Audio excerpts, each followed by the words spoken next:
Le Forum afro-québécois organisé par Jeunesse Sawa Canada a tenu sa deuxième édition le 7 avril 2012 à Montréal. Le défi de l'intégration des immigrants au Québec constituait le thème de cette rencontre à l'auditorium de la Grande Bibliothèque, où représentants de partis politiques, du corps diplomatique et jeunes immigrants ont pris part à la discussion. Les députés de Saint-Lambert et députés d'Argenteuil-Papineau, bienvenue parmi nous, ainsi que les collègues du Conseil de la Ville de Montréal, Madame Marie Deros, responsable des communautés culturelles et de la jeunesse au comité exécutif, et la chef de l'opposition officielle, Madame Arel. Le président de l'association Hugues Mbedi et Bongué a exprimé la volonté de tisser des liens solides avec la terre d'accueil. Il faut dire que les recommandations ayant découlé de la déclaration finale de la première édition ont constitué la base de la poursuite de nos actions. En 2011, nous avons dialogué afin d'aboutir à une compréhension mutuelle. Aujourd'hui, nous sommes là pour exprimer en toute fierté notre volonté de vivre ensemble. Ce thème a été choisi afin de souligner notre soutien aux valeurs de paix et de cohésion sociale, mais aussi pour mettre en lumière l'apport considérable des jeunes d'ascendance africaine dans la société québécoise. Pour la première table ronde qui portait sur la participation citoyenne, les conférenciers dont Mylène Freeman et Sadia Grogué, députés de Saint-Lambert, ont expliqué leur parcours et l'importance de s'impliquer dans les activités de son arrondissement.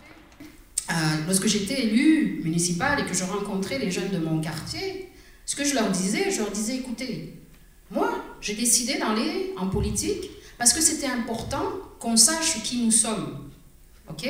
On fait partie de cette minorité, mais en même temps, personne ne nous connaît. Ou ceux qui nous connaissent nous ont identifiés ou nous ont targués de jeunes difficiles, etc., etc. Si on reste sur nous-mêmes, à ne pas, ou dans nos communautés avec lesquelles on est confortable, c'est sûr qu'on ne va pas être capable de nous amener à d'autres gens, à amener des nouveaux échanges. Donc, je crois vraiment d'aller chercher c'est quoi les valeurs où on peut sortir de notre élément confortable, mais d'avoir un point de référence qu'on connaît dans nous-mêmes, avec lequel on peut commencer à échanger avec les autres gens. Sur le même sujet, Madame Marie Deros, responsable des communautés d'origine diverses et de la jeunesse à Montréal, a indiqué des lieux propices aux échanges et discussions pour les nouveaux arrivants. Quand nous arrivons à un pays étranger, où est-ce qu'on va aller? On va premièrement apprendre où est l'église, ou le lieu culte, le synagogue, le mosquée, le temple, où nous pouvons aller prier. Et en même temps, c'est des gens de notre réseau qui peuvent nous faire référer à d'autres instances pour faire un meilleur réseautage, pour faire le dialogue. La discussion sur le thème des difficultés reliées à l'intégration avec comme conférenciers Emmanuel Dubourg, Franz Benjamin et Tyrone Benskin a suscité l'engouement et la participation de plusieurs jeunes présents. Que faites-vous en tant qu'élu pour renforcer les communautés et non les diluer? Parce que ce qu'on demande, va t'intégrer, fais comme celui-ci, fais comme cela, mais tu perds ton identité et tu perds ta force de persuasion. Il faudrait que les ressources soient accrues pour diminuer les délais d'attente qui sont parfois interminables, comme je disais tout à l'heure. Cela veut dire qu'il faut modifier le système d'immigration pour le rendre plus équitable et plus adaptable à nos besoins. Jamais on a fait autant d'avancées au niveau de l'accès à l'égalité à l'emploi à la ville de Montréal. Et ça, je ne prends pas le crédit personnellement, je donne le crédit à l'administration municipale dont je suis membre. Il faut dire que le mot intégration comme tel, je ne l'aime pas beaucoup. Parce que c'est comme dire nous pouvons tous devenir similaires. Ce que je ne crois pas est la réalité et je ne crois pas que c'est désirable non plus. Je crois qu'il faut toujours rester fidèle à nos expériences qui nous forment et de former autour de nous continuellement à travers ça. Et à travers ce cheminement, on va transformer autour de nous et transformer nous-mêmes au lieu de tous devenir partie d'une communauté qui est déjà définie, mais de la redéfinir nous-mêmes, avec nous-mêmes.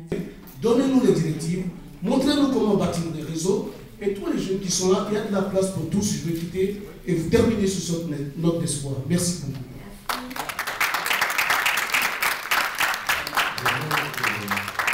Les délégations étrangères, les personnalités présentes et le public ont été invités à un cocktail à la fin de cette journée riche en échanges. C'était une occasion de réseauter tout en dégustant quelques mets africains.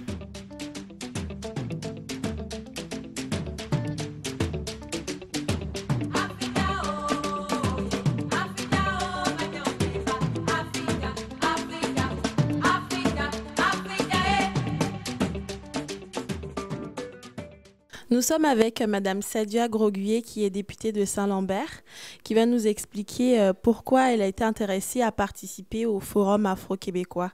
Donc, merci d'être avec nous, Madame Groguier. Et qu'est-ce qui vous a motivé à vous joindre à cet événement? Plusieurs choses. D'abord, le fait que je suis vraiment très, très, très intéressée par tout ce qui touche à la communauté africaine, afro.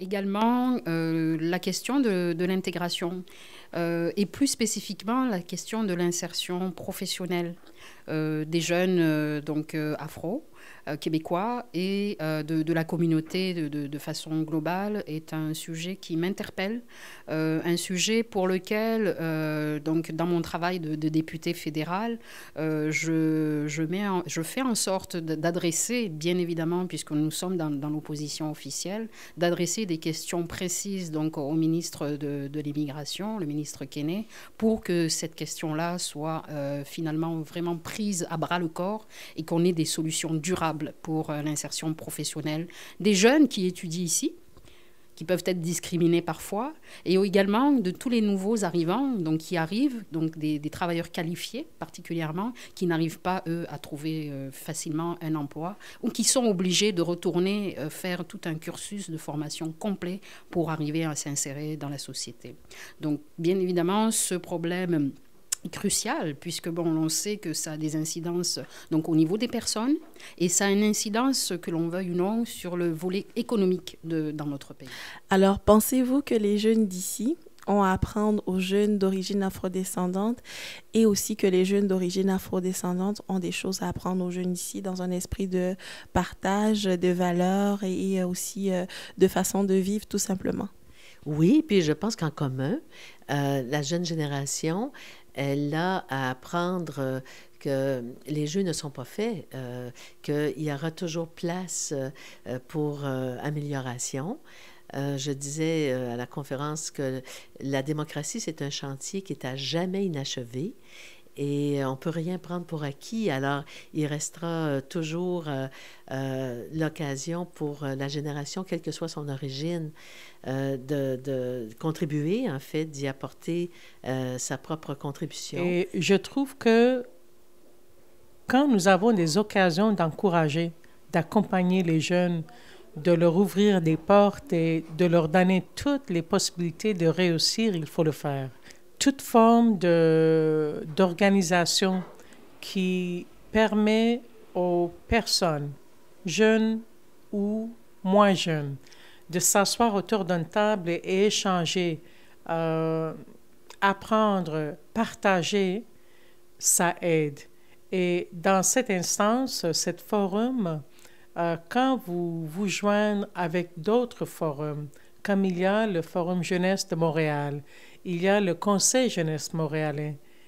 Quand vous êtes capable de percer, de vous joindre à eux, c'est là où vous allez leur partager vos préoccupations, vos réalités, et en même temps apprendre de eux quelles sont les instances qui vous permettra d'avancer vos causes, de vous soutenir encore plus dans vos démarches, de devenir des bons citoyens. Écoutez, je suis très heureux d'être ici pour accompagner, pour aider aussi à ma façon la communauté noire. Et en ce sens, je remercie la jeunesse Sawa d'avoir organisé ce forum-là où plusieurs d'entre nous étions présents. Nous rencontrons des difficultés, mais nous savons que la communauté aussi fait face à un certain nombre de défis. Donc, je crois qu'il est de mon devoir de participer et d'accompagner, de faire sortir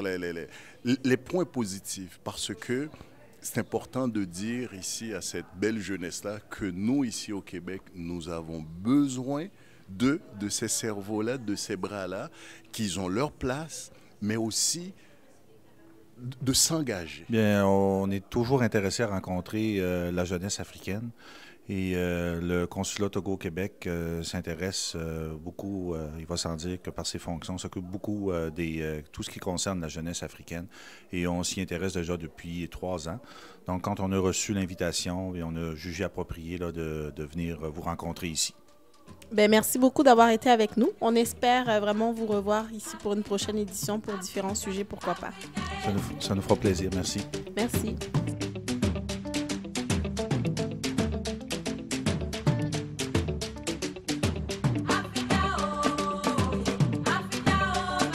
Donc, je continue à compter sur votre soutien indéfectible et je crois que notre communauté afro-descendante est partie pour un très bon réseau. Je vous remercie et à l'édition prochaine.